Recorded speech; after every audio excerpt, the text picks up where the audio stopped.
On peut y aller? Ah oui, c'est vrai qu'on est retour. Eh bien, bonjour à tous, merci de nous retrouver. Vous pouvez couper le retour et baisser le retour? Ah, pardon. Bon, on a un petit problème de son, donc il semble réglé. Voilà. Donc, bonjour à tous, merci de nous retrouver aujourd'hui pour cet événement de la conférence des grandes écoles. Je suis Laurent Champanel, président de la conférence des grandes écoles. Et on va organiser 4 tables rondes aujourd'hui sur le thème un peu général de la cybersécurité et de ce qui va autour. Et nous sommes accueillis sur le campus cyber et en particulier par son directeur. Je vous laisse la parole pour nous dire quelques mots. Bienvenue. Bonjour à toutes et à tous, je suis Michel Vandenberg, donc je suis le directeur du campus cyber. Je suis ravi d'accueillir votre colloque au sein de ce campus. En quelques mots, ce campus, c'est un projet qui a été voulu au plus haut sommet de l'État. C'est donc autour de 26 000 mètres carrés qui va accueillir l'ensemble de l'expertise française en termes de cybersécurité. En termes de répartition, c'est 30% de l'immeuble qui est occupé par les grandes structures qui travaillent dans le domaine de la cybersécurité, comme Thales, Atos, Orange Cyberdéfense, Capgemini. C'est 25% des espaces qui ont été pris par les instances de l'État qui travaillent aussi dans le domaine de la cybersécurité et dont Marc aujourd'hui est un des représentants. On retrouvera aussi l'ANSSI, le ministère des Armées, l'INRIA. C'est 30% d'espaces collaboratifs. Le but, c'est de faire travailler ensemble les gens. Le principe du campus cyber, c'est ensemble au service d'une grande nation cyber. Voilà, et donc d'ici fin juin, ce seront 1800 experts qui travailleront au quotidien dans ce lieu pour pouvoir faire à ce que monter le niveau de cybersécurité de la nation. C'est plus de 100 entreprises qui ont fait le choix d'installer leurs experts au sein du campus cyber. On a 3 grands objectifs qui nous ont été fixés. Le premier, c'était de faire rayonner l'excellence française en termes de cybersécurité par un lieu totem. On est bon en cybersécurité. Le seul problème, c'est qu'il n'y a que nous qui le savons. Donc, en mettant l'ensemble des responsables et des experts sur ce lieu qui est extrêmement visité en France comme à l'international, ça permettait de démontrer que la France est un pays qui a une très belle expertise en cybersécurité. Le deuxième point, c'était de rapprocher la recherche, l'innovation, l'enseignement pour pouvoir justement faire émerger les licornes de demain. Sous le mandat du président Macron, il y a eu 26 licornes qui ont émergé en France. 0 dans le domaine de la cybersécurité, alors que c'est un marché qui est extrêmement florissant et des croissances à 25 ou 30% par an. Donc, on se doit de créer ces licornes et on se doit aussi de les garder, de créer l'écosystème pour pouvoir garder les entreprises en France. Et le troisième point, peut-être le plus important, c'est la formation. On manque énormément d'expertise en France en termes de cybersécurité. Il y a plus de 15 000 postes qui sont ouverts, qui ne trouvent pas preneurs. On a fait une petite enquête avec le rectorat d'Île-de-France sur 12 000 jeunes qui suivent une formation numérique. Il y en a moins de 300 qui pensent aller vers le métier de la cybersécurité. Si on interroge la gente féminine, c'est moins de 10. Donc, on a un vrai problème. Un problème de créer plus de cursus, et je pense que ça s'est fait. On a 8 écoles qui seront installées au sein du campus cyber. Je ne vous le citerai pas, mais ensuite, ce qu'on veut, c'est travailler sur l'attractivité. Voilà. Il faut absolument changer l'image de la cybersécurité, faire à ce que les jeunes ont envie de venir travailler dans le domaine de la cybersécurité. Tout le monde voit cybersécurité égale espion, égale geek à capuche. Il y a plus de 40 métiers aujourd'hui qui existent sur ce domaine-là. Voilà. Donc, on compte beaucoup sur vous, sur les grandes écoles. Avec notre génération, on a créé l'informatique d'aujourd'hui. Vous formerez ceux qui créeront le monde numérique de demain et je vous souhaite un très, très bon colloque. Merci beaucoup. Merci de nous accueillir. Venez visiter ce campus si c'est possible. Avec grand plaisir. Parce qu'effectivement, c'est un bel outil au service de la cybersécurité. Bonne journée, bon colloque. Merci à vous. Vous avez beaucoup de choses à faire aujourd'hui. Merci de votre présence. Au revoir. Voilà, comme ça. Alors, un petit mot d'introduction pour cette journée sur le thème de la cybersécurité. Ça peut peut-être paraître un peu surprenant que la conférence des grandes écoles parle de ce sujet-là, mais le directeur du campus nous a quand même expliqué quelles sont un peu les problématiques, en particulier en termes de compétences. Je rappelle que la conférence des grandes écoles, c'est près de 220 écoles, grandes écoles de toute nature. Plus de la moitié sont des écoles d'ingénieurs. Un petit écart sont des écoles de commerce et de management. Puis après, on a des écoles dans le champ de la culture, du design, les écoles d'agro, les écoles d'architecture, les écoles vétérinaires. Donc, un très large champ thématique qui ont comme caractéristique de former des dirigeants pour les entreprises et pour les organisations. et de faire de la recherche pour préparer l'avenir de ces entreprises, de ces organisations. Alors, ce qui est intéressant par rapport au sujet dont on va parler aujourd'hui, c'est qu'on forme des dirigeants, c'est-à-dire des gens qui sont en responsabilité dans des entreprises, et en particulier sur le champ de la sécurité, en responsabilité par rapport à la sécurisation des activités d'entreprise, de ses actifs, de ses personnels, et la sécurisation aussi de ses clients, des données des clients, de l'activité des clients. Et puis, puisqu'on forme des dirigeants, on forme aussi des gens qui sont en capacité d'impulser du changement. Et je pense qu'on va le dire après, il y a besoin de changement de comportement des entreprises et des organisations sur ce sujet-là. Mais au-delà de ça, nos écoles ont différents métiers. Le métier de la formation d'abord, avec un petit peu deux aspects, qui sont la problématique pour un certain nombre des écoles de la CGE de la formation à des nouveaux, pour amener des nouvelles compétences sur le champ de l'IT, sur le champ de la cybersécurité, mais aussi de manière générale la formation du dirigeant des entreprises de demain.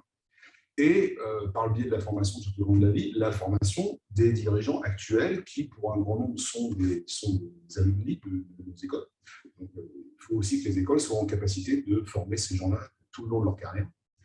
Nos écoles, que je l'ai dit, font aussi de la recherche, donc avec des questions sur quelle recherche pour faire que la France monte en compétence sur ce sujet-là, mais aussi la question de la protection de nos activités de recherche, quelles qu'elles soient, la protection de notre patrimoine scientifique et culturel. Et puis, enfin, nos écoles sont des entreprises elles-mêmes, avec des dirigeants. Il y a avec nous, à distance, un certain nombre de dirigeants d'école qui ont les mêmes problématiques qu'un dirigeant d'entreprise. Il faut protéger l'activité de l'école, il faut protéger ses salariés, et puis il faut protéger, on ne va pas forcément parler de clients, mais il faut protéger nos élèves, nos étudiants et leurs données. Donc, trois sujets qui feront l'objet des trois tables rondes, les trois dernières tables rondes, la formation, la recherche et puis nos écoles en tant qu'entreprise. Et puis une première table ronde pour poser un petit peu les problématiques. Alors, avec moi, le général Marc Roger, ici, général de gendarmerie. Votre titre, vous l'expliquerez après, c'est commandant de la gendarmerie dans le cyberespace. Je pense qu'on est bien placé. Voilà. Vous représentez ici le côté sécurité, voilà, comment est-ce qu'on organise la lutte. Et puis Daniel Benabou, alors qui est... alors vous avez plusieurs casquettes. Vous êtes président du Conseil de l'économie et information du digital, et puis vous dirigez une entreprise qui s'appelle IDECI, et vous avez édité un guide qui a été quelque part ici, que vous avez dans la main, le guide de la sécurité numérique pour les dirigeants. Donc on est vraiment dans le thème. Alors, je vous propose de vous présenter rapidement, général, dites-nous qui vous êtes. Alors, qui est-ce que je suis ? Je suis ce qu'on appelle un officier recruté sur titre, puisque j'ai commencé par travailler dans le privé. Je suis titulaire d'un diplôme d'ingénieur École nationale supérieure de mécanique et des microtechniques de Besançon, pour être précis. Très bien, membre de la conférence des membres. Tout à fait. Et j'ai également un master de l'École centrale Paris, que j'ai passé quelques années après. Donc, je suis un spécialiste des systèmes d'information à la base. Et depuis mon entrée en gendarmerie, j'alterne entre les postes opérationnels sur le terrain et puis les postes dans la spécialité des systèmes d'information, ce qui me permet d'avoir cette double casquette technique et opérationnelle qui est plutôt recherchée au sein de ma maison. Alors, vous l'avez dit, je suis le commandant de la gendarmerie dans le cyberespace. Le ComCyberGend, en abrégé, c'est quoi? C'est le regroupement, mais on aura l'occasion d'y revenir, le regroupement de l'ensemble des forces de la gendarmerie dans le cyberespace, les 7000 cyberenquêteurs, sous un porte-étendard unique, et j'ai la chance d'être le premier chef de cette belle maison. Et vous allez bientôt vous installer dans ce bâtiment. Et j'attends impatiemment la fin des travaux pour pouvoir installer au 8e ce splendide lieu qui est le cybercampus. On aura là aussi l'occasion d'y revenir. Le directeur général, qui est fermement convaincu de l'importance du cyber, a souhaité que l'on investisse en force ce cybercampus. Il y en aura un pétale dans cette tour, justement, pour travailler ensemble. Mais les 7000 personnes non, les 7000 personnes ne rentreront pas dans un et elles sont réparties, partout en France, elles sont réparties sur l'ensemble du territoire, outre-mer compris. Outre-mer compris. Et l'objectif, c'est justement d'avoir cette annonce dans les territoires qui nous permet d'être au plus près des victimes. Et est-ce qu'elles sont aussi dans d'autres pays, dans les postes, dans les ambassades? Non, c'est vraiment sur le territoire national. OK. Alors, Daniel Benabou, présentez-vous, dites-nous qui vous êtes, votre entreprise, vos activités associatives. Alors, moi, j'ai eu la chance de traverser 3 grands univers professionnels avant d'avoir le bonheur de rejoindre celui de la sécurité numérique. D'abord, donc très différents, donc d'observer des situations d'entreprise assez différentes, des stratégies d'entreprise différentes.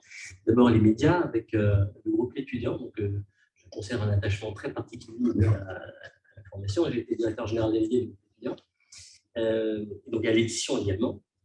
Ensuite, le digital avec le e-commerce, vous connaissez sans doute vente-privée.com.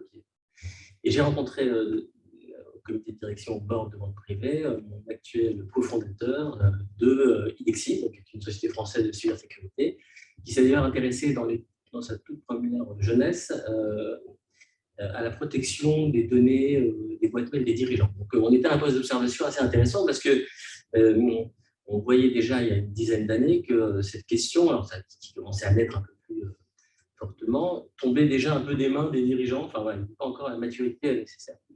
Et j'ai le plaisir d'animer également une association donc, qui s'appelle le CEDIGE et qui a mené, vous l'avez dit, une campagne d'information qui s'est appelée, qui se poursuit, qui s'appelle Ensemble, protégeons notre économie, protégeons nos entreprises, et dont un des objets, des ambitions, en tout cas, c'est de contribuer à faire en sorte que cette question de la sécurité numérique devienne une question naturelle, légitime du monde de l'économie de l'entreprise. Il y a encore un chantier sérieux à mener, et aussi de la formation. Et si je prends une demi-seconde pour faire une petite confidence, cette campagne a mobilisé l'implication de tous les grands acteurs du numérique, de la sécurité numérique, l'ANSSI, Cyberviolence.gouv, le CESIN, qui est un grand club de la SSI, Numéum, Syntec Numérique, le SIGRET. Et j'avais souhaité évidemment que pour la diffusion du guide, qu'elle puisse être liée par toutes les grandes institutions du monde de l'entreprise, donc le MEDEF, la CPME, France Digital pour les startups, le METI, Croissance Plus, donc qui pour une rare fois s'est mobilisé ensemble. Et j'avais dans l'idée que les grandes écoles, évidemment, qui formaient les futurs dirigeants, devaient être impliquées. Et quand j'ai annoncé que la CGE rejoignait le projet, je vous assure que ça a provoqué une émotion particulièrement positive en disant c'est génial parce que vous êtes, les écoles forment les futurs dirigeants, vous l'avez dit, et qu'il y a un enjeu très très sérieux et de recrutement et de former les futurs dirigeants et sensibilisés. Ok, alors on a une petite remarque qui dit que le son est très compliqué, alors peut-être que c'est mieux de parler vers la caméra quand on parle. Ça sera peut-être un peu plus difficile de... Est-ce qu'on peut faire quelque chose Il est peut-être pour tout le monde. Je ne sais pas. Est-ce que ça va mieux quand on regarde l'écran? On évitera de se regarder. Ouais. Et puis j'en profite alors, pour dire 2 choses. La première, c'est que Marie-Laure Denis, la présidente de la CNIL, devait être avec nous et c'est son programme, mais elle a dû décommander il y a peu de temps. Donc, merci à elle d'avoir essayé de venir avec nous. Et puis, je réponds à une question qui dit, existe-t-il déjà une communauté cyber au sein de la CGE? Alors non, mais peut-être qu'à la suite de cette journée, on sera amené à créer un groupe de travail sur ces questions-là, parce qu'il est évident que ce sont des questions qui sont importantes et que la CGE, dans son rôle d'accompagnement des écoles, doit pouvoir organiser ce type de réflexion inter-école et de partage de bonnes pratiques. Alors, rentrons tout de suite un peu dans la problématique un peu générale, donc avec le général qui est là pour nous parler des questions un peu de protection, comment est-ce qu'on se protège, quelle est la situation, et puis plutôt sur les approches un peu plus sociales de comportement. Donc, première question pour vous, général, quand on parle de cybersécurité, ça veut dire qu'il y a une menace derrière. Est-ce que la menace, est-ce que c'est de la petite délinquance? Est-ce que c'est du crime organisé? Est-ce que c'est de la guerre? Alors, peut-être commencer par par quelques chiffres pour démontrer que la situation est relativement sérieuse. Le coût de la cyberdélinquance au plan international en 2020 a été estimé entre 6 à 7 000 milliards de dollars. C'est 1 500 milliards de dollars de revenus pour nos cyberdélinquants. C'est une attaque par rançon logiciel toutes les 11 secondes. Voilà, je crois que ces 3 chiffres indiquent bien l'étendue du problème. Une attaque sur tout type d'organisation, d'entreprise. Oui, très clairement, je vais y revenir. En fait, on constate qu'on a 3 types de cyberdélinquants. Les délinquants du très très haut du spectre, ceux qui trouvent les vulnérabilités 0-day sont les plus dangereux, puisque ces vulnérabilités ne sont pas détectées par les systèmes de protection, puisqu'elles sont par définition inconnues. Et face à ça, il faut des experts techniques et des experts de police judiciaire de haut vol pour arriver à les bloquer. J'ai la chance d'avoir ça au ComCyber. Là aussi, j'y reviendrai. À l'inverse, sur le bas du spectre, vous avez les délinquants qui font plutôt de la délinquance de masse, c'est-à-dire des escroqueries de masse, c'est toutes les vagues de phishing que vous connaissez, les escroqueries à la fausse romance, les fausses ordres de virement, les escroqueries au président, enfin, il y en a un certain nombre. Ça me permet d'ailleurs de faire une petite parenthèse, une petite incise. Si vous recevez, si vous avez fait partie de ceux qui ont reçu des mails vous accusant d'être pédophile, pédopornographe, enfin, la liste est un peu étendue, signée ou par Catherine Devol, ou par Christian Rodriguez, mon directeur général, ou par moi-même. Alors, je vous le dis, ça ne sert à rien de m'envoyer des lettres d'injures. Ce n'est évidemment pas moi, puisque vous savez, les gendarmes, quand on a des interrogations sur un tel ou un tel, on est plutôt adepte de venir vous les poser directement un matin à 6 heures pour qu'on puisse ensemble s'expliquer sur le contenu de vos agissements. Donc là, par pitié, arrêtez de me spammer avec des lettres agressives me demandant comment est-ce que j'ai osé penser ça ou comme ça.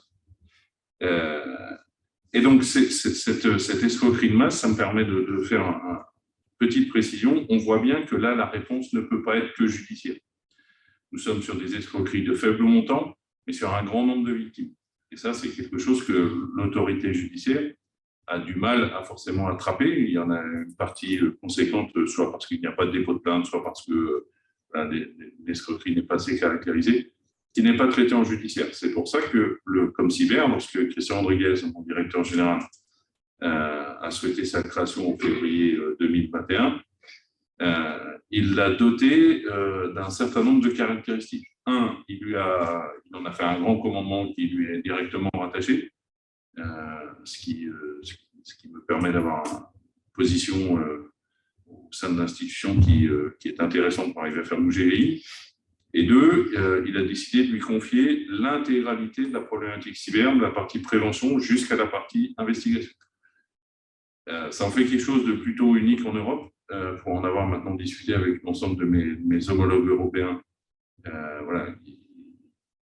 En général, systématiquement, ils n'ont qu'une partie de la problématique. Et je pense que voilà, cette approche de Christian Rodriguez était particulièrement judicieuse, parce qu'elle me permet d'avoir en permanence une interaction entre les signaux faibles remontés du terrain, les enquêtes judiciaires faites d'initiative, ou à l'inverse, l'adaptation des messages de prévention à ce que l'on trouve dans les enquêtes judiciaires. Et puis au milieu, je vous ai parlé de 3 catégories de cyberdélinquants. Et bien au milieu, nous avons ce que j'appelle les délinquants multicartes. Je vous l'ai dit, les montants sont importants. Donc la délinquance s'est organisée, elle s'organise vite, elle s'organise bien. Et maintenant, un délinquant du milieu de gamme, qui est beaucoup moins pushy techniquement que nos délinquants du très très haut du spectre, mais il va aller aux courses avant de mener son attaque. Il va aller acheter à l'un une vulnérabilité, à l'autre de la puissance de calcul, au troisième la puissance de blanchiment, jusqu'à avoir l'ensemble des clés lui permettant de mener son attaque. Et tout ça est maintenant extrêmement bien standardisé. Si vous voulez acheter une vulnérabilité sur certains forums spécialisés, ça vous coûtera 20% du montant de la rançon que vous arrivez à obtenir. La puissance de blanchiment, c'est 5%. La puissance de calcul, c'est entre 3 et 5%. Voilà, tout ça est extrêmement bien codifié parce qu'il y a de l'argent et parce qu'en fait, ces délinquants sont des escrocs dont le but est justement d'arriver à soutirer de l'argent vite. Peut-être une précision sur le sujet, sans vouloir monopoliser la parole. Nous sommes sur des montants extrêmement élevés. Des gros des hackers chevronnés, on est sur des demandes de rançon, par exemple, qui habituellement s'élèvent à plusieurs millions de dollars. Les derniers que l'on a fait tomber en fin d'année dernière, on était sur des volumes de rançon entre 70 et 100 millions de dollars. Vous voyez, on est sur de grosses sommes. Et c'est bien pour ça, j'espère qu'on aura l'occasion de l'évoquer, qu'il est important qu'on travaille tous ensemble pour arriver à les faire chuter, pour arriver à les mettre hors d'état de nuire, parce que c'est une vraie plaie pour nos forces vives. Et vous avez abordé la question de nos voisins européens. Comment est-ce qu'ils sont organisés, et puis à l'échelle du monde, est-ce que des services comme le vôtre, on en trouve partout maintenant? Alors oui, puis je rebondirai, peut-être je préciserai, j'aurai une question sur le contexte ukrainien. Oui. Alors, bien évidemment, ma maxime, j'ai tendance, comme tous les anciens, à radoter, c'est que si tout seul on va plus vite, ensemble on va plus loin. Dans le cyber, c'est fondamental, l'esprit collaboratif, et c'est pour ça qu'on a aussi investi le Cybercampus, parce que c'est vraiment la clé du succès. Moi, il ne se passe pas une journée sans que mes experts soient en lien avec telle ou telle police de par le monde, tel ou tel groupe fermé d'experts techniques. Et la collaboration dans le monde cyber, c'est vraiment quelque chose qui est partagé par tous, parce que c'est collectivement qu'on arrive à progresser. Petite différence entre la partie investigation, chasseur PJ et la partie technique. Pour la partie police judiciaire, vous avez des mécanismes internationaux qui existent, qu'on appelle les demandes d'entraide pénale internationale. Ça fonctionne bien dans le cyber. Tout le monde est bien convaincu que les frontières n'existent pas et qu'on attaque aussi vite une société parisienne en étant en France qu'en étant à Sydney à quelques millièmes de seconde près. Donc voilà, les mécanismes existent bien. Sur la partie technique, les mécanismes existent aussi. Ce sont des groupes très fermés d'experts, mais où là, vous ne rentrez pas parce que vous appelez Gendarmerie nationale, France, ministère de l'Intérieur, que sais-je, pour rentrer exclusivement à la compétence technique. D'où l'importance d'avoir des ingénieurs de haut vol, et j'ai la chance que mes officiers sont à peu près tous ingénieurs. La moitié sont docteurs d'État, post-école d'ingénieurs. Voilà, parce qu'il faut qu'on soit sur le haut du spectre pour pouvoir participer à l'écosystème technique mondial. Juste un point, alors je ne me prononcerai pas sur l'éditeur Kaspersky, doit-il être banni de nos systèmes d'information. Il y a une recommandation de l'ANSSI en la matière, je vous encourage à regarder, qui indique qu'il faut mitiger le risque et ne pas s'appuyer exclusivement sur Kaspersky. Est-ce que le contexte ukrainien est une source d'accélération de la lutte cyber? Non. Très clairement, on n'a pas attendu le contexte ukrainien pour travailler tous ensemble. C'est évidemment un conflit que l'on regarde de près, puisque le risque de latéralisation des attaques, bien sûr, existe et sont déjà produits. Mais non, ce n'est pas une source d'accélération. Des escrocs, on en a tout le temps. La petite particularité avec le contexte ukrainien, c'est que ça s'est traduit par une prise de position d'à peu près l'ensemble des gros groupes de hackers. À peu près 75% sont prononcés pour les Ukrainiens, 25% pour les Russes. Et puis, un certain nombre, eux, ont indiqué très clairement qu'ils se moquaient royalement du conflit et que leur importance, ce qui les importait, c'était de faire de l'argent. Et je pense notamment au groupe Conti, qui est un des gros groupes au plan mondial, et qui lui affichait clairement qu'il voulait faire de l'argent. Ça ne lui a pas été tellement bénéfique pour la petite histoire, puisque dans le groupe, il y avait un certain nombre de développeurs ukrainiens qui n'ont pas trouvé ça bien, que Conti ne s'engage pas aux côtés des Ukrainiens, et donc qui ont publié, voilà, sur lequel on travaille évidemment, ils ont publié un certain nombre d'éléments sur le mode de fonctionnement de Conti, sur les relations entre les différents membres de Conti.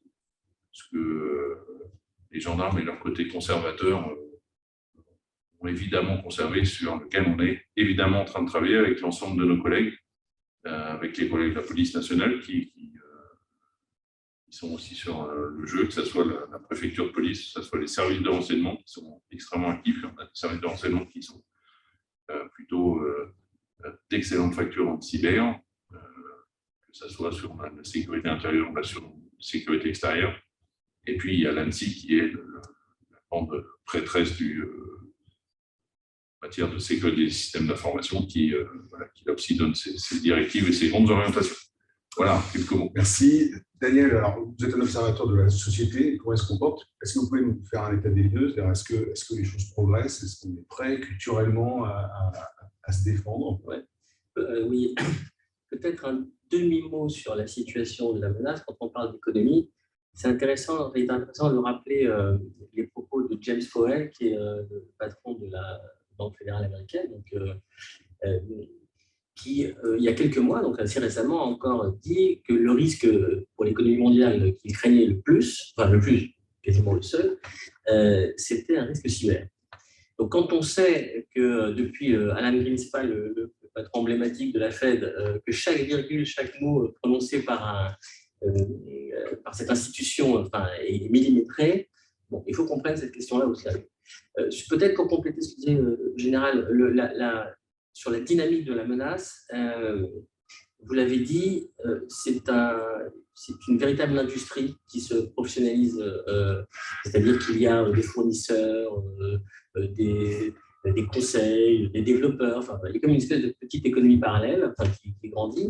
Et donc, nous qui sommes, notamment les grandes écoles de commerce, on sait très bien, les d'ingénieurs, que ces organisations-là, la tendance, c'est qu'ils vont rechercher davantage de performance. Donc, il ne faut pas s'attendre à… Ils vont continuer à améliorer leur fonctionnement et rechercher davantage d'efficacité et de performance.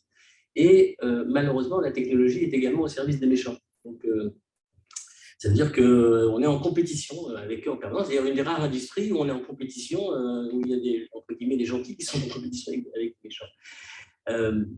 Voilà, donc et puis le deuxième point qui est un sujet peut-être d'inquiétude, c'est que ça va générer la sophistication des menaces, des attaques, et qui va peut-être former un couple attaque sophistiquée et attaque massive en même temps, donc il va être compliqué à identifier. Sur la façon dont, il faut voir ce qu'on traverse aujourd'hui, on vit une transformation numérique extrêmement brutale. Je ne sais pas si on a la conscience, mais Google, qui est un géant iconique, est né il y a un peu plus de 20 ans. Il y a 20 ans. Et Amazon, 4 ans à peine avant. Donc aujourd'hui, ils pèsent un poids, ils ont fait complètement muter les organisations, en tout cas impacté fortement le numérique. Donc on vit cette transformation et la technologie. Et donc, culturellement, il faut qu'on arrive à s'approprier cette question-là. Et donc, il y a une question de maturité qui est tout à fait essentielle. Je pense qu'il y a au moins 4 piliers sur lesquels il faut qu'on travaille. Celui qu'on est en train, sur lequel on progresse le mieux, je crois qu'il y a une question pour y répondre, c'est celui de la sensibilisation. C'est-à-dire que la prise de conscience est meilleure. On en parlera après dans le champ de l'information. Évidemment, il faut qu'elle soit au bon niveau. Ce n'est vraiment pas suffisant. Il y a 3 autres piliers indispensables. La formation. Alors, la formation, la sensibilisation, c'est pourquoi il faut agir. La formation, c'est comment je peux agir, qu'est-ce que je dois faire. Si je suis sensibilisé, mais que je ne sais pas ce qu'il faut faire, c'est compliqué. Il y a les outils disponibles. Alors ça, il y a encore travail. Et puis, la réglementation, un cadre réglementaire, alors légal, il existe. Il doit encore peut-être se renforcer. Je crois qu'il y a des revendications pour que justement les sanctions à l'égard des délinquants soient encore dur, mais aussi la réglementation à l'échelle des entreprises et des organisations. Je pense qu'il faut, moi je rencontre beaucoup d'entreprises, des gens qui sont un peu perdus, qui n'ont pas forcément les repères essentiels pour mieux se comporter vis-à-vis de cette question de la sécurité. Donc la question de la maturité sur ce sujet, elle est essentielle. Il faut que la sécurité numérique rejoigne le niveau de maturité de la sécurité physique. Dans la sécurité physique, on est tous pleins de bon sens. On ne donne pas ses clés à tous les gens de l'immeuble. On ferme la porte en partant, on met sa ceinture, on est assuré, on fait attention à ses objets précieux. Voilà. Et on ne retrouve pas ça encore dans Et en préparant, vous parlez d'un problème culturel par rapport à cette problématique-là. Vous me disiez que voilà, il y a une problématique d'ergonomie, de point de vue. C'est exactement ce que, si je rebondis un peu sur la question, c'est-à-dire que on vit une tension entre la culture digitale, ça porte un axe avec une promesse fantastique qui est davantage d'ergonomie, de facilité d'accès à nos données, de partage, d'efficacité pour le fonctionnement et l'organisation d'entreprise. Évidemment, ce n'est pas facilement compatible ou naturellement compatible avec les exigences de la sécurité dont le symbole reste encore un cadenas. Donc, un des gros enjeux qu'on doit, pour commencer à répondre à la question, comment mieux sensibiliser les ingénieurs dans la préoccupation première et la conception des systèmes industriels performants, c'est-à-dire comment, au fond, faire en sorte que les métiers qui ont cette promesse fantastique d'ergonomie puissent tenir compte de la sécurité, c'est la difficulté. On ne peut pas y répondre comme ça de manière pratique tout de suite, mais les affaires de sensibilisation, je crois que l'offre numérique doit évoluer en intégrant, c'est exactement ce qui est dit, des systèmes industriels sécurisés by design, mais je crois que l'humain aura un rôle, continuera à avoir un rôle. Est-ce que vous me disiez qu'on a l'impression tous que la technique va répondre à la question?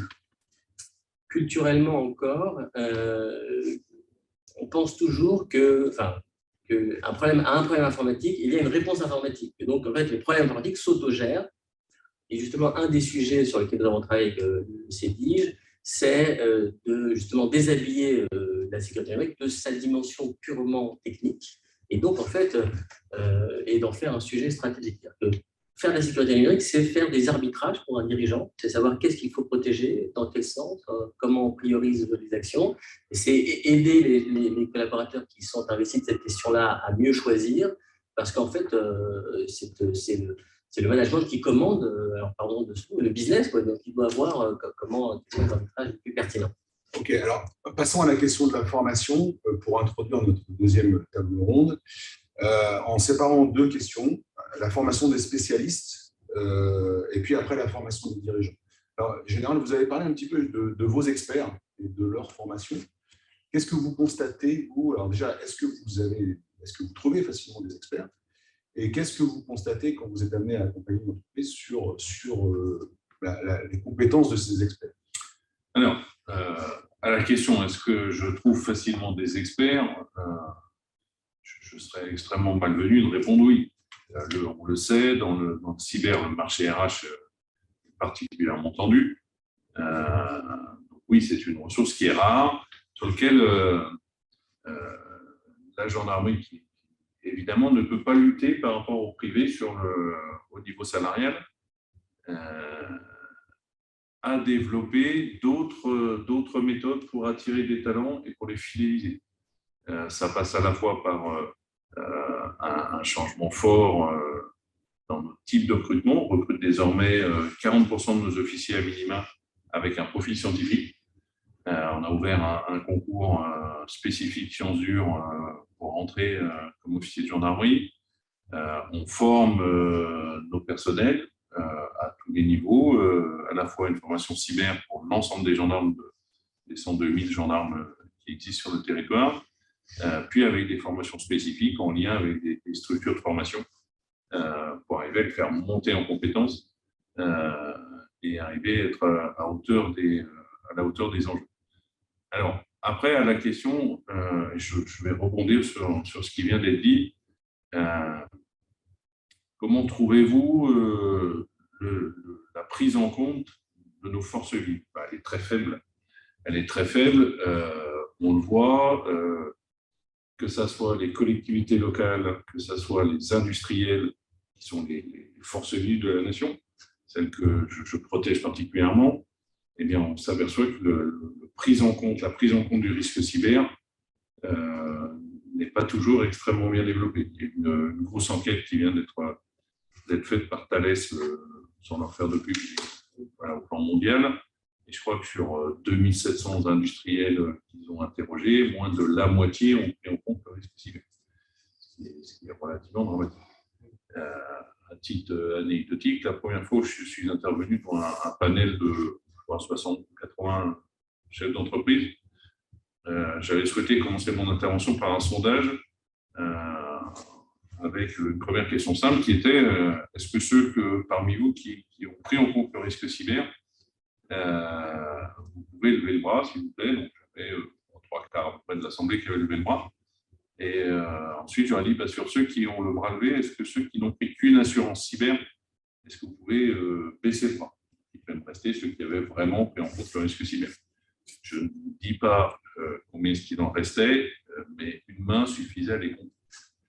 Ce qui est relativement dramatique, mais qui correspond vraiment à cette perception, parce qu'il faut qu'on l'adresse à tous les niveaux, et autant des grosses structures qui ont déjà une DSI, un RSSI, etc., sont déjà plus ou moins sensibilisées ou bien sensibilisées au problème. Quand vous descendez d'un cran, vous prenez un artisan ou un chef d'entreprise qui a une 50aine de salariés, il est dans son business et il est très très loin de la problématique cyber. Et donc, voilà, ce qui n'est pas sans poser de gros sujets. Et c'est pour ça qu'on travaille aussi beaucoup avec les structures de formation pour arriver, là encore, à relayer le message, à faire que ça délivre de l'expertise cyber, à la fois pour les besoins propres, mais également pour les besoins de tous, parce que c'est vraiment le sujet de tous. Daniel, qu'est-ce que vous voyez du côté des entreprises, le besoin d'experts? Est-ce qu'il est réel? Est-ce qu'on trouve des experts pour les entreprises? Non, il y a un déficit très très lourd de compétences, ce qui pose un problème. Et ce qui pose un problème, alors d'ailleurs, je peux envoyer un message. Je disais que entre le privé et la gendarmerie, il y avait un problème. Dans les entreprises privées aussi, c'est un sujet sérieux, parce que dans l'industrie de la cybersécurité, les salaires augmentent considérablement. Il y a une compétition avec l'offre américaine qui est terrible. Donc, non, il y a dans tous les métiers. Donc, pas seulement les experts, évidemment, tout ce qui est SSI, RSSI, experts, voilà. Mais dans tous les métiers, y compris commerciaux, marketing. À chaque fois qu'il faut parler de cyber, il y a un déficit. J'ai lu que Microsoft allait former aux États-Unis 250 000 étudiants, ce serait la moitié du déficit actuel aux États-Unis. Ils ouvrent cette formation dans 23 pays. Donc, c'est une initiative d'une entreprise privée qui fait ça. Donc, je pense qu'un des grands sujets à côté de la sensibilisation, c'est la formation. Et Michel Vandenberg l'a dit tout à l'heure, il faut vraiment déshabiller la cybersécurité de son image traditionnelle, vue comme une affaire un peu complexe, enfin très technique, et voilà, et donner les éléments pour illustrer ce qu'elle est. C'est vraiment un pôle d'excellence, parce qu'un peu contraint à l'excellence, toute cette compétition, encore une fois, avec les méchants, un fantastique moteur d'innovation, et on l'a dit aussi, une philosophie du partage incroyable. Donc, beaucoup de raisons de rejoindre cette industrie. Il y a une question sur les jeunes. On a vu dans la réforme du lycée voir apparaître plus de place pour le numérique, et en particulier une formation, une spécialité qui peut être choisie en première, en terminale, qui s'appelle sciences du numérique. Est-ce que l'un ou l'autre vous participez à des actions de sensibilisation auprès des jeunes pour les amener à s'orienter vers ces métiers-là, et vers en particulier les jeunes femmes? Et est-ce que vous avez l'impression que les filières de formation existent, ou si vous avez une visibilité sur ce sujet-là?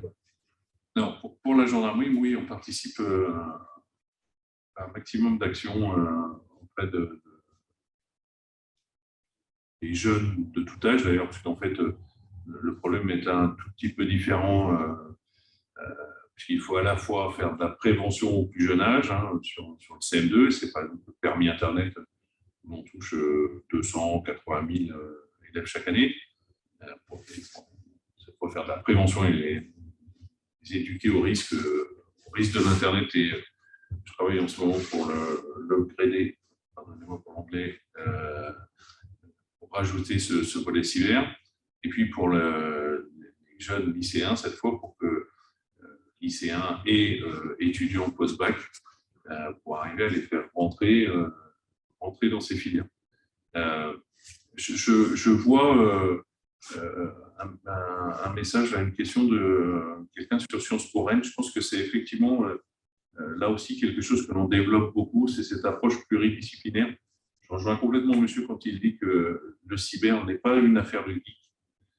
Pas que, il en faut. Il faut des experts de très haut vol, mais il faut aussi cette prise en compte globale du risque cyber.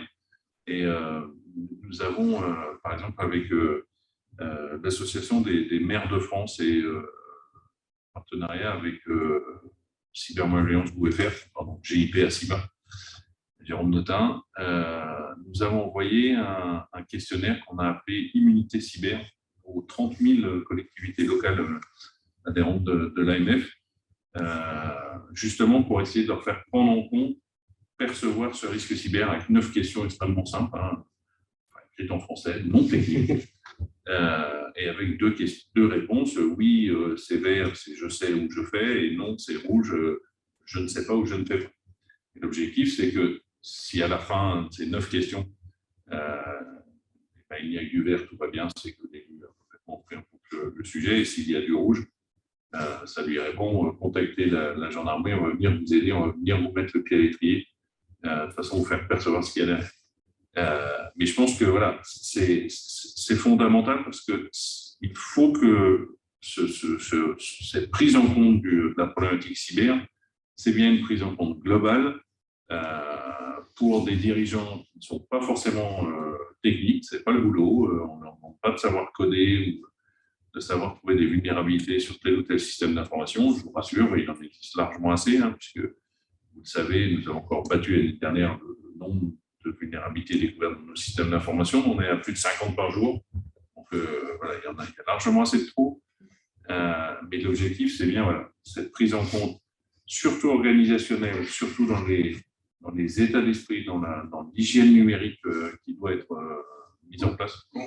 On va y revenir tout de suite. Là, juste sur la question des jeunes, est-ce que vous avez l'impression qu'on en fait assez pour amener des jeunes vers ces filières-là? Est-ce qu'il y a des bonnes formations? Enfin, si vous voyez ça. Moi, je peux vous dire que la prochaine action que mènera le CETI, le Conseil d'économie informationnelle, va être une action autour des métiers de la cybersécurité.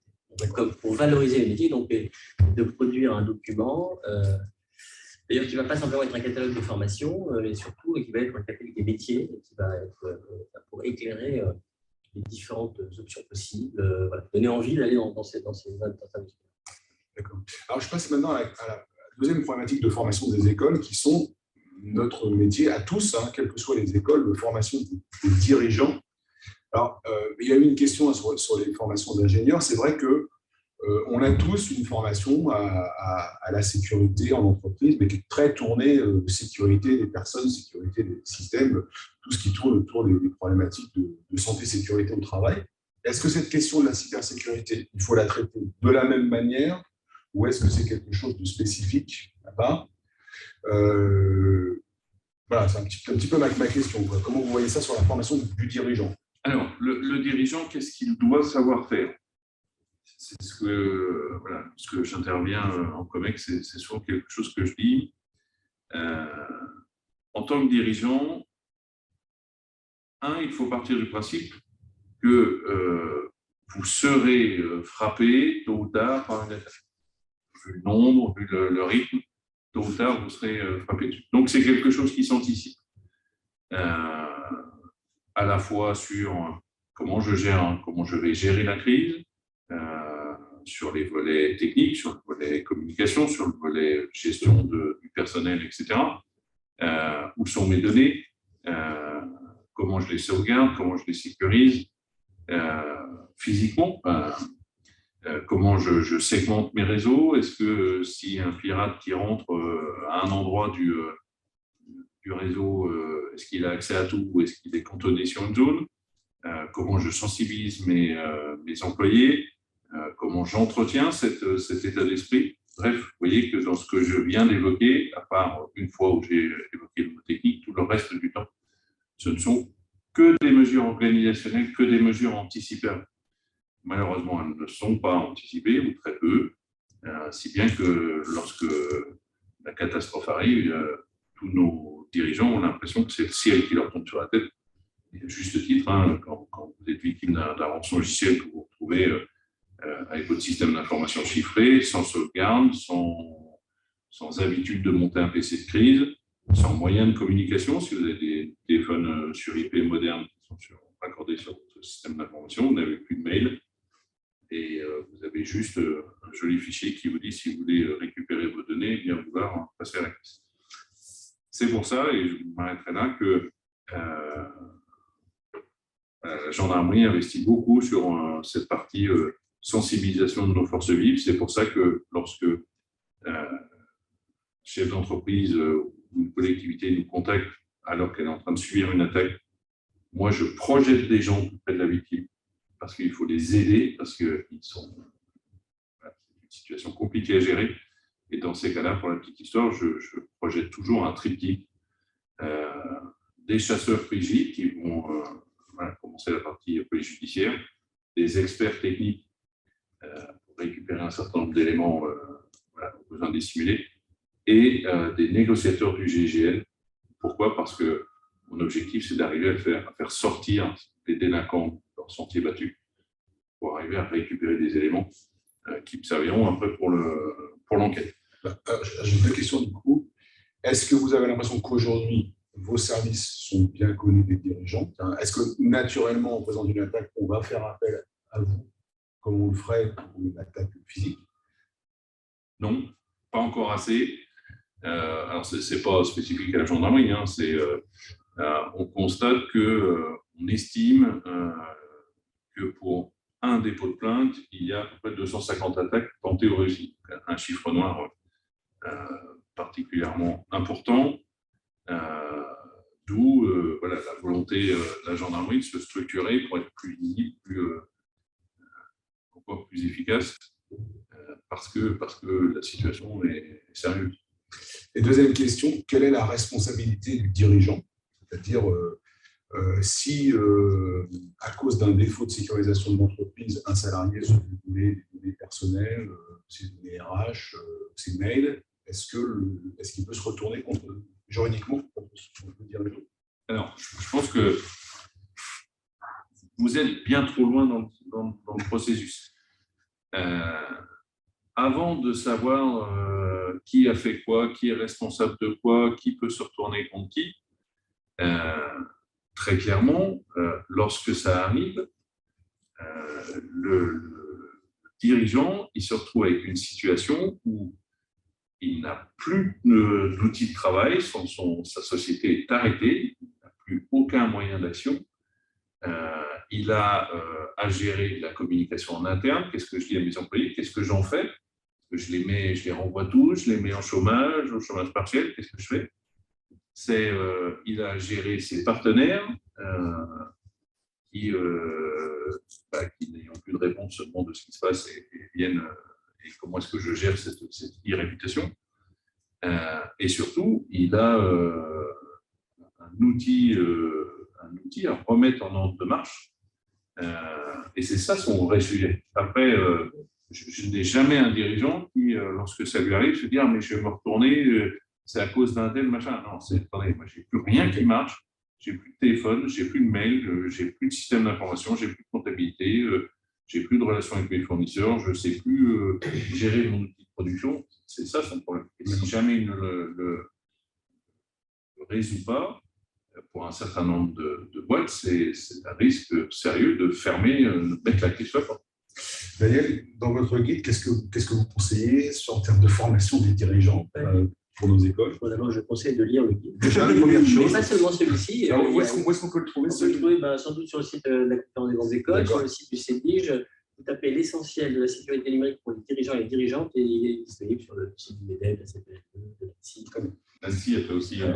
L'ANSSI fait des guides fantastiques. Enfin, il y a plusieurs guides disponibles. Je crois que le conseil numéro 1, c'est de prendre, pardonnez-moi de faire ce raccourci, mais de s'intéresser à cette question-là et d'en faire un sujet de direction et de comité de direction.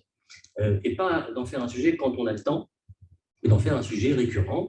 Moi, ce qui m'avait frappé à l'époque de la première initiative, c'est que je posais la question, notamment c'était en 2017, sur comment on s'y prend, quel est le budget investi. Il n'y avait pas de ratio. Quels sont les indicateurs que vous suivez sur ces sujets-là?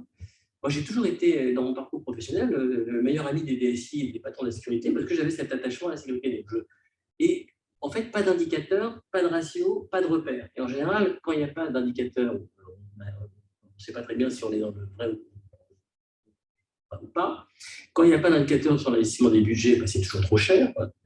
Donc, première résolution, faire de cette question-là un sujet de comité de direction régulier et avoir un état des lieux. La situation de la sécurité numérique de l'entreprise, elle ne se construit pas, elle n'évolue pas en claquant des doigts. Donc, il faut un programme, il faut un projet, il faut une roadmap. Et donc, il faut que le manager puisse arbitrer, les dirigeants puissent arbitrer sur cette roadmap, être conscient, qu'est-ce qu'on protège en premier, comment effectivement, c'est extrêmement juste, le plus prioritaire, comment, si nous sommes attaqués, comment on reconstruit notre système. La question n'est plus d'ailleurs, effectivement, vous l'avez très bien dit, d'éviter d'être attaqué, donc je dirais un mot là-dessus. Elle est de savoir comment on rebondit finalement, vous savez, si vous roulez avec votre voiture avec des freins en mauvais état, pas de témoin d'huile, un peu trop vite et sans ceinture, le moindre accident peut être dramatique. Si vous avez des freins qui fonctionnent, vous roulez à la bonne vitesse, un airbag, vous mettez votre ceinture, vous risquez un peu de taux de froissée. Ça veut dire que c'est exactement la même chose que ce qu'on fait quand une équipe dirigeante suit tous les jours le nombre d'accidents, les causes, comment je passe en mode dégradé, plan de continuité d'activité. C'est exactement la même chose. On suit le marketing, on suit le commercial, on suit l'industriel, on suit la finance, on suit la sécurité, on suit les projets. Et alors, peut-être un mot pour être positif. Il y a un chiffre qui est à la fois effrayant et encourageant.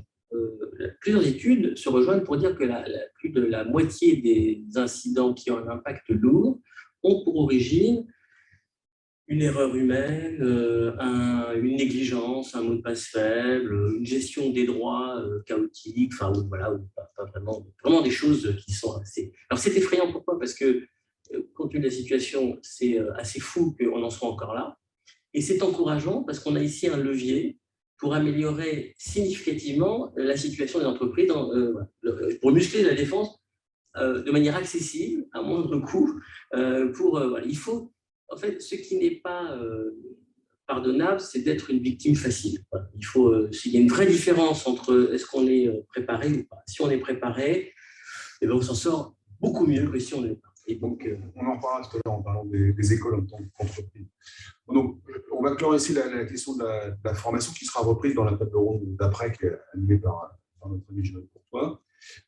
Passons sur le champ de la recherche. Alors, avec deux sujets. La question, est-ce qu'en France, on est en avance et est-ce qu'on fait de la bonne recherche? Vous avez dit tout à l'heure que certains de vos experts ont un doctorat. Donc, est-ce qu'on est en avance? Est-ce qu'on est à la traîne? Et puis après, on passera à la problématique de la protection de notre patrimoine. Alors, je suis chauvin, et en plus, j'y crois vraiment. On n'est pas mauvais en France. 40% des ingénieurs cyber européens sont français. Il faut le savoir. Et moi, je le vois, puisque la gendarmerie pilote, dirige. C'est anglicisme méthodique. Dirige un certain nombre de projets européens où on est leader avec un certain nombre de nos partenaires européens et on tient bien notre place. Participe à l'effort collectif et il y a aussi des très bons ailleurs, mais on est loin d'être ridicule dans la matière. Ça se travaille, ça se forme.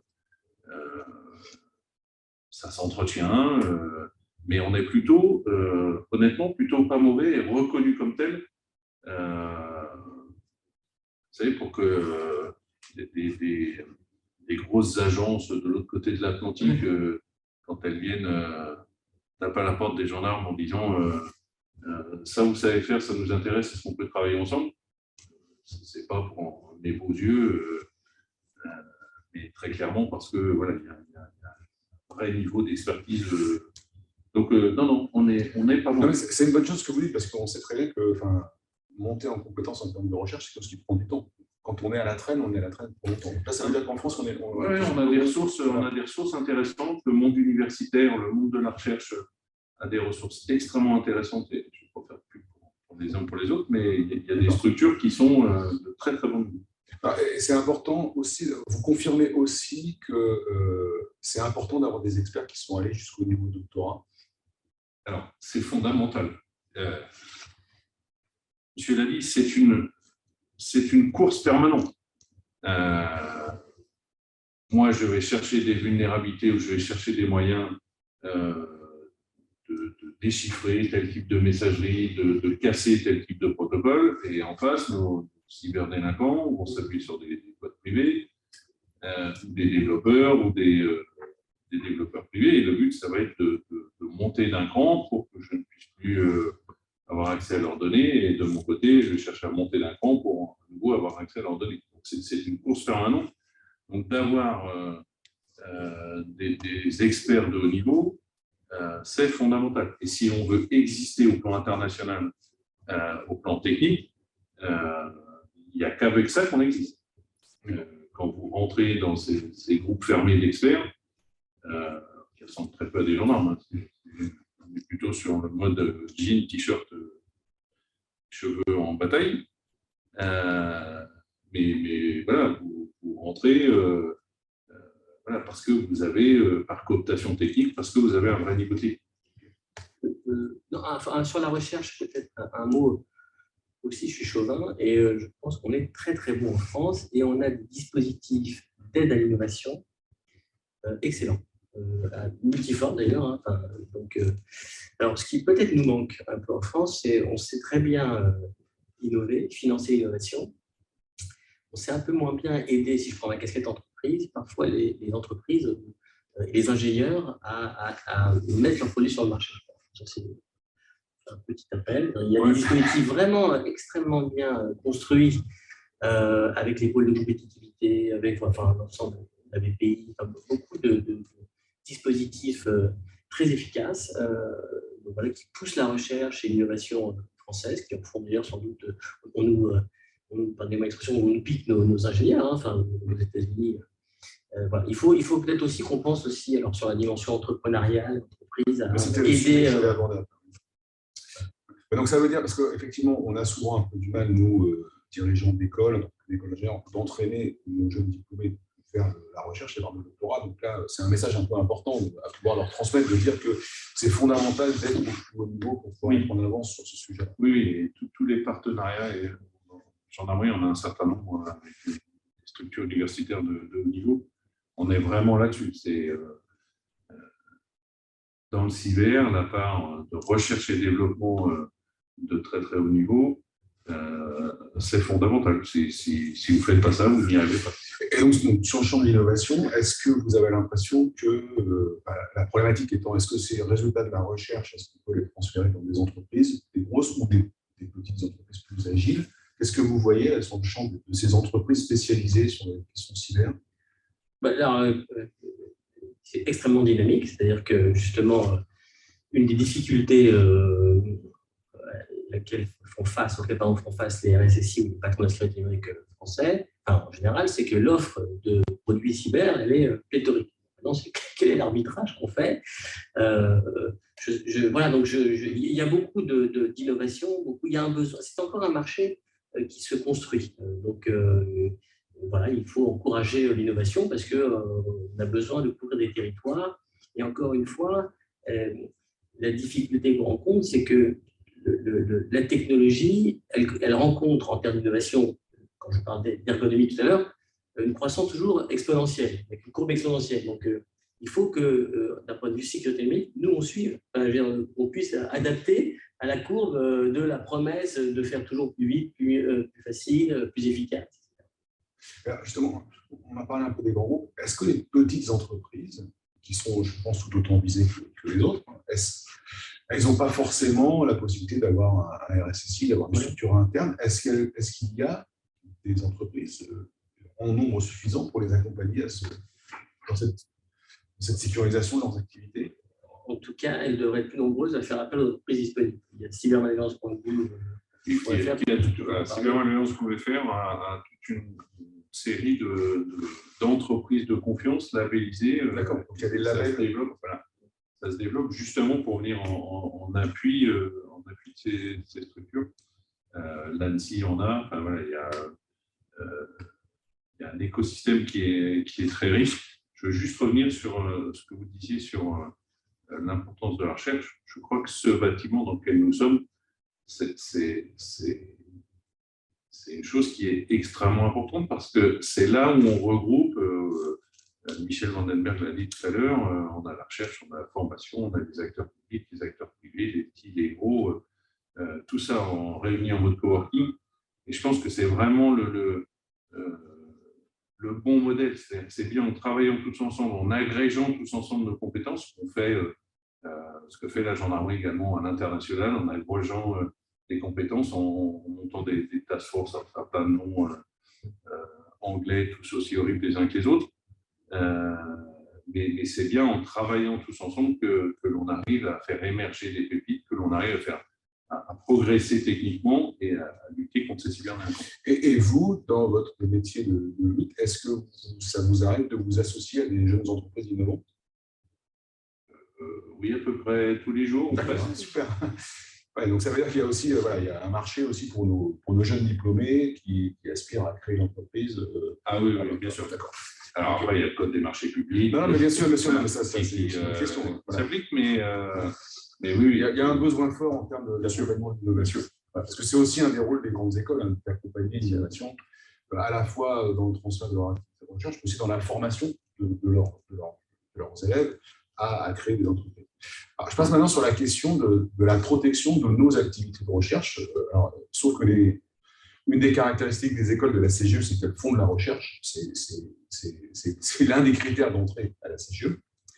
Et souvent de la recherche qui est tournée vers les entreprises, donc elles sont amenées aussi à manipuler les données des entreprises. Il se trouve que les 2/3 de ces grandes écoles sont des écoles publiques, alors pas que du ministère de l'Enseignement supérieur de la Recherche et de l'Innovation, on couvre 10 ministères, avec des chercheurs qui ont un statut souvent d'enseignants-chercheurs, qui sont des gens qui publient beaucoup, et qui parfois se disent je fais de la recherche que je publie, donc c'est du domaine public, donc je n'ai pas besoin de me protéger. Est-ce qu'il y a une menace sur nos activités de recherche? Est-ce que c'est, parce que vous avez parlé tout à l'heure des questions financières, qu'est-ce que ça représente en termes économiques, mais sur le champ de la recherche, est-ce que la menace est tout aussi réelle? Écoutez, je ne citerai pas le nom du grand groupe français avec qui j'en discutais pas plus tard que la semaine dernière, qui travaille dans le monde de la santé.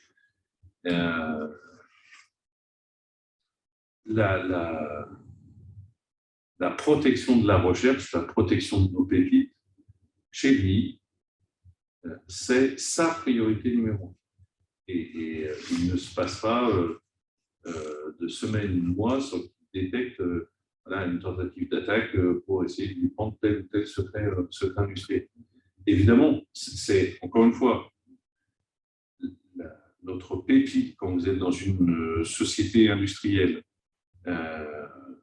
telle ou telle entreprise, c'est systématiquement la donnée. C'est pas les outils, c'est pas tout ça, on s'en fiche. Ce qui est vraiment votre pépite, le cœur, votre diamant pur, c'est les données.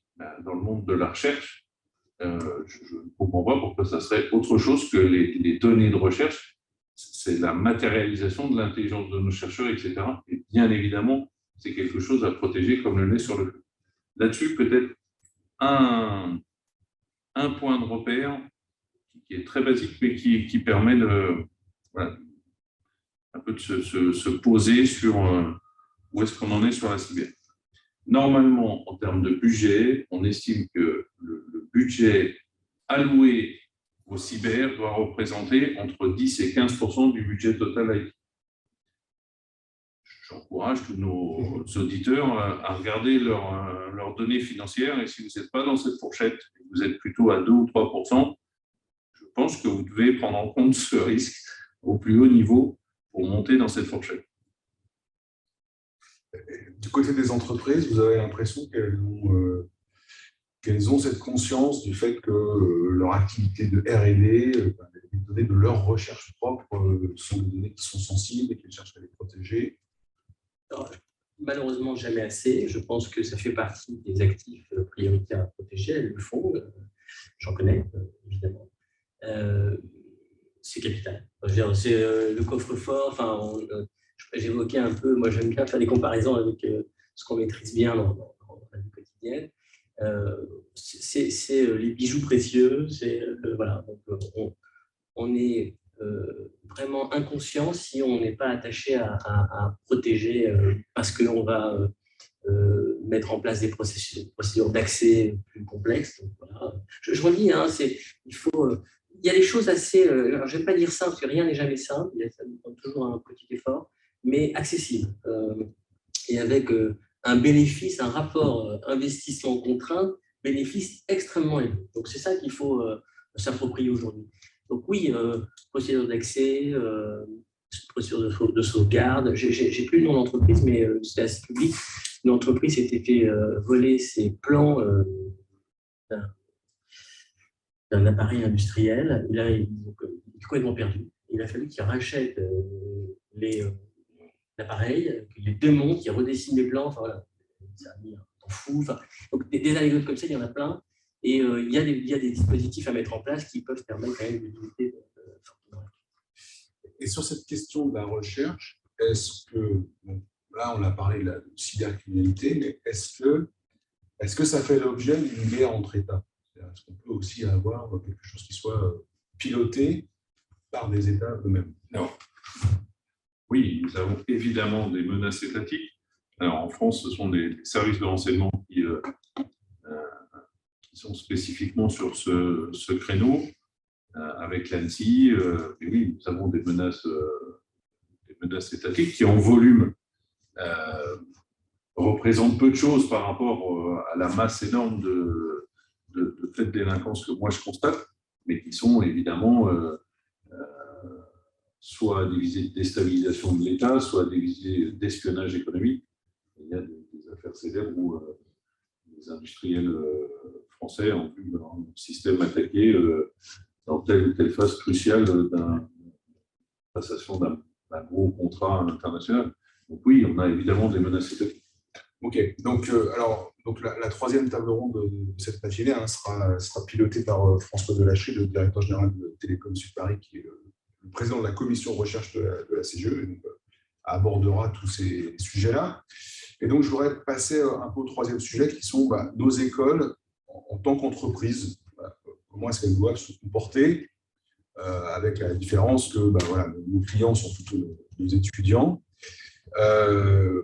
Ça paraît assez évident que la problématique est la même que dans n'importe quelle entreprise.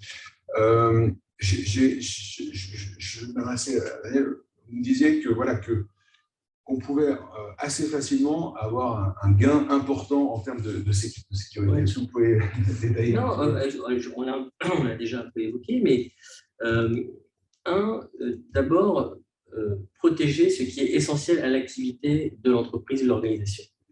Savoir l'identifier, parce qu'il y a encore de nombreuses organisations qui n'ont pas identifié ce qui est déterminant pour le bon fonctionnement. Alors, pour une école, sans doute, la liste des élèves, le plan de cours, enfin voilà, peut-être des éléments de recherche. Donc, déjà, mettre des dispositifs et le conseil est attaché à ça. Si jamais l'école se sent un peu démunie ou n'a pas de patron de la sécurité, d'expert, il faut se faire conseiller. Je pense qu'un des premiers conseils qu'on peut donner sur les entreprises, les grandes entreprises. Cette offre de service-là existe? Oui, elle existe, bien sûr. Encore une fois, cybermalveillance.gouv.fr a labellisé, en tout cas, un certain nombre d'entreprises de services. Donc, donc, se faire conseiller, identifier. Là, je ne fais que lister les recommandations de l'ANSSI. Donc, la sauvegarde. En fait, la question, c'est encore, on l'a dit tout à l'heure, c'est la résilience, comment on rebondit, sauvegarder. Alors, je pense que il y a une phrase qui illustre bien comment il faut penser la sauvegarde. Il n'y a pas, quelqu'un disait, il n'y a pas de procédure de sauvegarde, il n'y a que des procédures de restauration. En fait, ce n'est pas tellement la sauvegarde qui est importante, c'est comment j'arrive à restaurer les données, mon système. Ça, c'est très important. Sur les données ou les parties du système d'information les plus critiques, mettre en place des procédures d'accès d'authentification forte. Hein, donc, voilà. Et déjà, si on fait ça, c'est pas mal. D'accord. C'est pas mal. Il y a alors, évidemment quelque chose qui est tout à fait clé, la gestion des droits. Je pense que là, on croit culturellement parfois dans les entreprises, on a du mal, les managers ont du mal, on pense qu'il faut donner un droit d'accès UV au système d'information à des parties. C'est un peu comme un statut social. Moi, je pense qu'un vrai dirigeant ne doit pas avoir accès à des parties du système d'information, à des applications, à des données s'il n'en a pas besoin pour travailler. Et c'est sa responsabilité de donner cet exemple-là. Donc, une gestion des droits bien réalisée, c'est-à-dire non-droit d'accès que ceux qui ont vraiment besoin d'accès à certaines données, ça limite aussi la propagation de problèmes. Général, nous, les écoles, en particulier les écoles publiques, on a des inspections régulières de la part de l'inspection générale qui sont très tournées santé, sécurité au travail. Est-ce que vous pensez que dans ces inspections-là, cette partie sécurisation, cybersécurité va prendre de la place ou pas à l'avenir en termes de contrôle par l'État? Sachant qu'à côté de ça, on voit aussi, moi, mon école, je dirige les arts et métiers, on a eu un audit de la DGSI sur la sécurisation d'un campus, mais à la fois physique et cyber. Alors, je ne vais pas me prononcer sur l'organisation interne de votre ministère. Ce qui est très clair, et je compléterai par rapport à ce qu'a dit monsieur,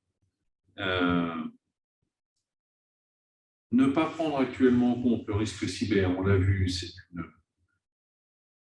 dangereux, euphémisme, mais ça doit bien être pris en compte au plus haut niveau parce que vous avez évoqué, monsieur, un certain nombre de mesures techniques, l'authentification forte, la gestion des droits, on aurait pu rajouter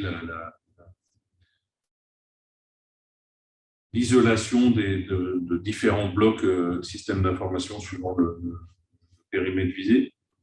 Mais il y a également tout un volet qui, lui, est complètement à votre main, c'est l'éducation de vos utilisateurs, la sensibilisation de vos utilisateurs.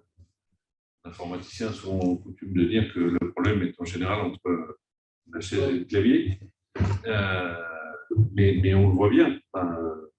C'est un vrai sujet sur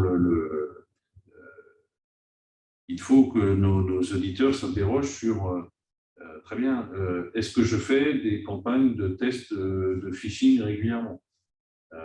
Et on voit la différence. Hein, une structure quelle qu'elle soit, dans laquelle ce n'est jamais fait, on a à peu près entre 30 et 40% d'utilisateurs qui cliquent par erreur. Dans une structure qui fait ça régulièrement, on arrive à descendre ça à 5-6%. Toujours 5-6% de trop, mais ça, on a déjà éliminé 35%. Et c'est vraiment on doit travailler sur le plan de continuité d'activité, où sont mon diamant brut que je citais tout à l'heure, comment je le protège, comment est-ce que je continue à fonctionner, comment est-ce que je restaure mon système. Tout ce travail-là est fondamental. Derrière, bien évidemment, il faut que ces processus techniques, ces processus organisationnels soient régulièrement audités, regardés par on appelle ça, comme vous voulez, un audit, peu importe. Mais en tout cas, un œil externe qui vous indique OK, vu de l'extérieur, ça me paraît intelligent, ou tiens, tel volet n'est pas couvert, il faudrait travailler dessus. Et là encore, ils font ça extrêmement bien. Les gendarmes peuvent vous donner un coup de main pour mettre le pied à l'étrier là-dessus. Mais vraiment, il faut vraiment que ça soit, et c'est pour ça que c'est important qu'il faut que ça soit pris au plus haut niveau, parce que c'est vraiment une vue à 360 qu'il faut couvrir, y compris au plan technique, sur la mise à jour des systèmes qui doivent être permanents. Oui, sûr. Alors, il y a cette question sur justement les salariés. Oui, j'allais bien. Parce que pour rebondir, c'est très juste, c'est un volet à part entière, hein, la sensibilisation, enfin, l'engagement des utilisateurs dans la sécurité numérique. Il faut lever une sorte d'armée cyber. Nous, alors, dans notre entreprise, on investit énormément en recherche sur cette question. Comment on donne les moyens aux utilisateurs, on les aide à mieux gérer la sécurité de leurs données, la sécurité de leurs accès. Donc, il y a quelque chose d'assez important, je crois, et c'est sur quoi nous on travaille, c'est donner un tableau de bord. On donne des outils numériques extrêmement puissants, un peu des Ferrari numériques, mais on ne sait pas à quelle vitesse il faut aller, on ne sait pas si on fait bien ou on ne fait pas bien. Donc voilà, comment on donne un tableau de bord pour mieux gérer ses données, pour mieux gérer ses accès, pour identifier s'il y a un problème. C'est compliqué pour des équipes sécurité d'identifier, comme les systèmes sont extrêmement connectés, si un accès qui a été confié à quelqu'un d'extérieur, un partage de données, est légitime ou pas. S'il y a une synchronisation d'un smartphone, ou voilà, est-ce que tout ça c'est légitime? Il y a une entreprise de 1000 collaborateurs, 50 000, c'est très compliqué. Alors que l'utilisateur, lui, c'est très bien. Il faut lui donner les moyens de voir ce qui se passe, et s'il peut identifier tout de suite qu'il y a un problème, il pourra le signaler rapidement aux équipes sécurité. Ok. Je reviens sur un sujet que vous avez abordé, qui sont les exercices qu'on peut faire, parce que nous, on a des collaborateurs particuliers qui sont des étudiants, hein, qui sont entre clients et collaborateurs, parce qu'ils utilisent notre système d'information en interne. On a l'habitude de dire à la CGE que tout ce qu'on fait dans l'école doit être préparatoire à ce que sera l'entreprise, le fonctionnement dans l'entreprise. Typiquement, on dit que les modalités de formation doivent être variées parce qu'elles sont préparatoires à toute la variété de modalités d'exercice de son métier après. Est-ce que vous pensez que ce que vous avez dit avant, ça veut dire que nous, il faut qu'on fasse ces exercices de sécurisation avec nos étudiants, de même qu'on fait des exercices d'évacuation en cas d'incendie? Vous avez répondu à la question. Vous faites des exercices incendie. Bien évidemment, vos CASAR devraient être 3-4 fois par an testés, impliqués dans un exercice. Ça leur rentrera cette notion du cyber, cette importance du cyber, et accessoirement, ça vous sécurisera votre réseau, ça évitera des mauvais comportements. C'est du gagnant-gagnant. Et ces typologies d'exercices, pour les entreprises, elles existent, elles sont… Bien sûr, voilà. Oui, il y a des sociétés qui vendent ce service sans difficulté, il y a des équipes internes qui font ça, qui savent faire ça très bien. Et c'est toujours le même principe. Hein. L'exercice simple, c'est j'envoie un mail alléchant, entre guillemets, et le premier qui clique dessus a perdu. Après, le but, ce n'est pas de faire du name and shame et de pointer tel ou tel utilisateur en disant attention, mais plutôt derrière d'imaginer déjà la suite. J'en discutais avec un COMEX d'un grand groupe là, qui est plutôt en avance sur le sujet. Eux, ce qu'ils font, c'est qu'ils font régulièrement ces exercices et tous ceux qui cliquent alors qu'ils ne devraient pas, automatiquement, ça les renvoie sur la formation, voilà, rappel des règles, etc. Et ils sont obligés de suivre ce rappel des règles de bon fonctionnement pour leur rafraîchir la mémoire ou leur apprendre un certain nombre de choses et pour qu'ils puissent continuer à travailler. Je reviens sur ce que vous avez dit, c'est qu'on peut assez facilement progresser. On a beaucoup parlé du comportement en tant que cyber-utilisateur. Est-ce qu'il y a aussi une menace qui est souvent peut-être plus forte dans nos écoles parce que la sécurisation de l'accès physique est moins importante parce qu'on a des usagers, on a des établissements recevant du public. Est-ce qu'il y a une menace dans l'accès physique de quelqu'un qui vient dans nos locaux et qui peut voler, je ne sais pas, un disque dur, je ne sais pas quoi, qui lui permet après d'avoir un accès plus tard? Est-ce que ça, c'est une menace réelle? Alors, la menace du vol physique de support, bien sûr, ça existe, mais là, pour le coup, on a des dispositifs qui permettent de s'en prémunir assez simplement. Par exemple, en gendarmerie, tous nos outils nomades, on a tous, puisque vous savez que la gendarmerie est très en dehors des murs, objectif. Eh bien, tous nos outils nomades sont des outils chiffrés à la volée. Si on vole mon portable, ça va m'enquiquiner parce que je ne vais plus avoir de portable et il va falloir que je vais en chercher un autre. Mais à ceci près, la personne qui le récupérera aura un disque dur entièrement chiffré. Voilà. Et ça, les mécanismes sont désormais bien établis. Que vous soyez sous Unix, c'est natif. Linux, c'est natif. Et maintenant, même sous Windows, ils ont fait un truc qui ressemble à ça. Et une question qui va avec ça, parce que je connais des cas. Est-ce que quelqu'un qui rentre dans l'école peut, en posant, je sais pas, une clé USB, je sais pas quoi, en branchant sur un ordinateur d'un personnel, peut récupérer ses codes d'accès au système d'information et les utiliser depuis l'extérieur? Ça fait partie des modes d'attaque possibles. Bien sûr. Et ça aussi, ça inculque aux utilisateurs. Quand un des tests qui est fait, c'est vous laissez des clés traîner et vous regardez qui est-ce qui clique dessus et regarde ce qu'il y a dedans. Et c'est en général l'occasion de descendre exécuter un programme qui va pouvoir, au besoin, utiliser les vulnérabilités présentes sur le poste pour derrière rentrer dans le système d'information. Dernier sujet qui fera l'objet de la dernière table ronde, hein, la question de la sécurisation de nos diplômes. Est-ce qu'on constate, je ne sais pas, est-ce qu'il y a un risque sur cette question-là? Est-ce qu'on constate des gens qui se prévalent de compétences ou de diplômes qu'ils n'ont pas? Enfin, ça va être la question de l'usurpation d'identité. C'est des choses qui sont des risques majeurs en ce moment?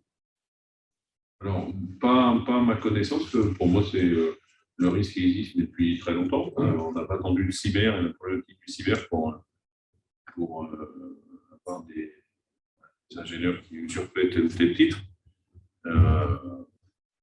J'aurais tendance à dire que dans le cyber, c'est peut-être un peu plus simple, parce que c'est relativement difficile de faire illusion. D'accord. L'ingénieur qui fait illusion dans le cyber, a priori, assez vite démasqué.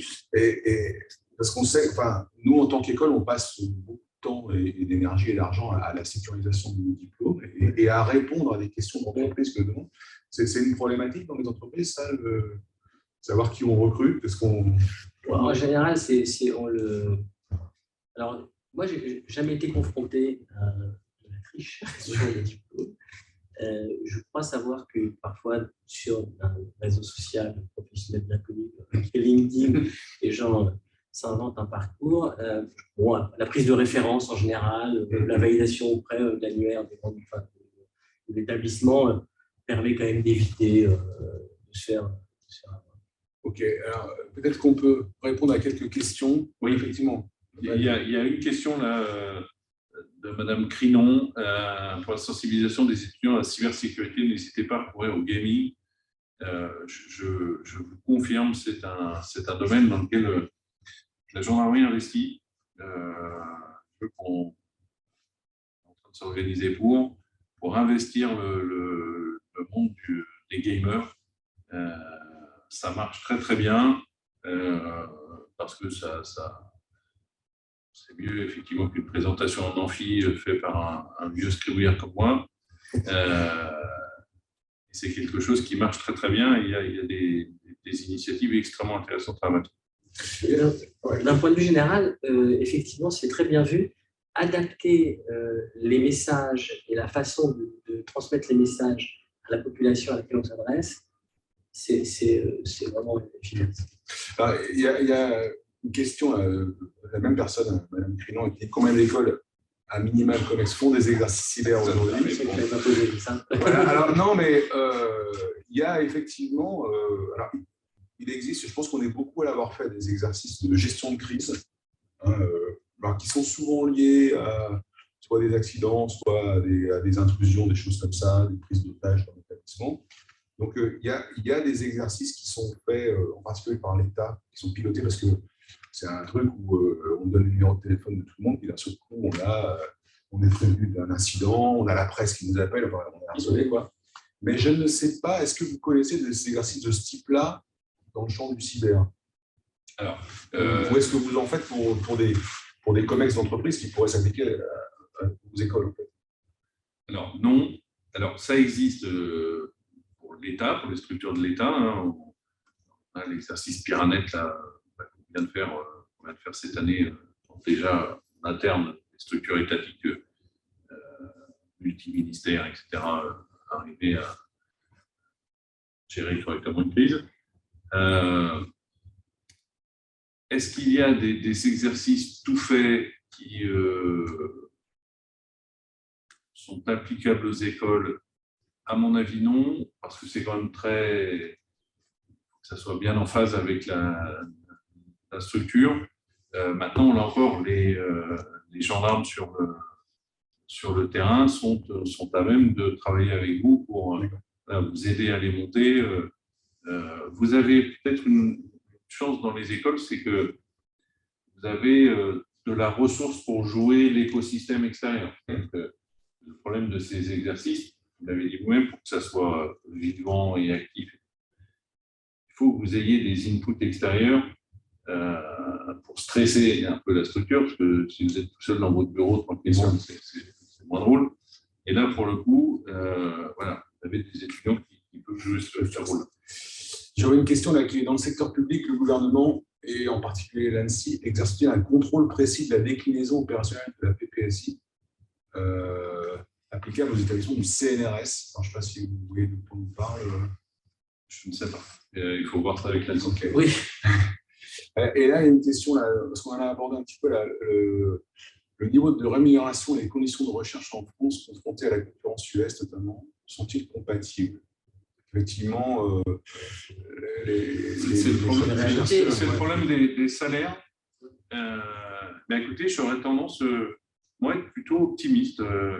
Nous avons des jeunes qui sont, alors certes comme tout le monde, hein, qui sont attirés par l'argent, mais et notamment dans le cyber, qui ne sont pas attirés que par ça. Ouais, c'était un point. Il y a une question de valeur personnelle. Voilà, il y a une question de valeur personnelle, d'envie personnelle. Et moi, je le vois, hein, je n'attire des jeunes jamais avec le salaire qu'offre l'État. Par rapport à n'importe quel GAFAM, il manque bientôt un zéro. Et pourtant, j'en attire à la fois par les valeurs qu'on met en avant, par l'intérêt de ce qu'ils vont avoir à faire au quotidien qui compte aussi pour eux. C'est pas avec d'autres arguments. Voilà. D'accord. Écoutez, on arrive à la fin de cette table ronde. Donc, cette question-là de la sécurisation de nos écoles fera l'objet de la 4e table ronde qui sera animée par Loïc Roussel, le directeur général de l'ESIA. Merci, Général, de votre présence et de votre contribution avec nous ce matin. Merci, Daniel. Donc, on retient le guide qu'on peut aller consulter partout et qu'il y aura une suite à ces activités-là. Et peut-être un mot pour, si on doit résumer les choses, on ne connaît pas de société ou d'organisation stable, performante, démocratique qui puisse fonctionner sans sécurité. Donc on est en train de basculer vers un monde plus numérique, il faut qu'on arrive à appréhender ça. Ben, ça sera le message de la fin. Merci à vous deux. Et on se retrouve à 11h pour la table ronde sur la formation animée par Joël Courtois, conseiller spécial du directeur général chargé de la cybersécurité à l'EPITA. À tout à l'heure. Merci à tous. Merci.